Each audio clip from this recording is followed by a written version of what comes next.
কিন্তু তারা মানুষকে হ্যাঁ ভোট দিতে বলেছে।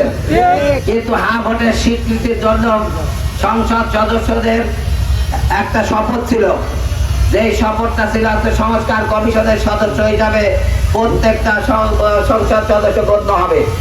কিন্তু আমরা দুঃখের সাথে লক্ষ্য করলাম বিরোধী বিএনপি সরকারি দল এই সনদে স্বাক্ষর তো করেনি নাই, তারা শপথ গ্রহণ করেন নাই।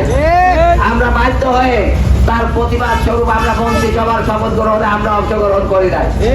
আমাদের কথা, যদি এই জুলাই বিপ্লব না হতো আজকে তারেক জিয়া আপনি প্রধানমন্ত্রী হতে পারতেন না, আপনি আপনার মায়ের জানাজায় অংশগ্রহণ করতে পারতেন না, ফেব্রুয়ারি বাংলাদেশে কোনো নির্বাচন হতো না।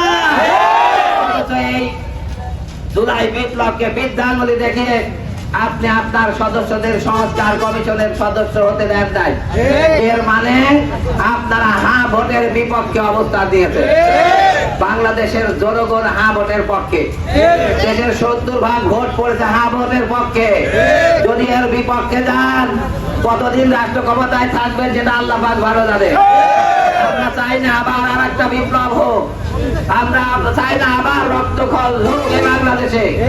আমরা চাই আপনারা সম্মানের সাথে দায়িত্ব পালন করেন।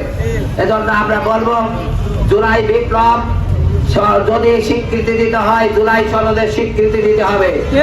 আপনাদের যদি শুধু বুদ্ধির উদয় হয় তাহলে সকল সংসদ সদস্যকে সংস্কার কমিশনের সদস্য হিসাবে শপথ পড়াবেন আপনারা।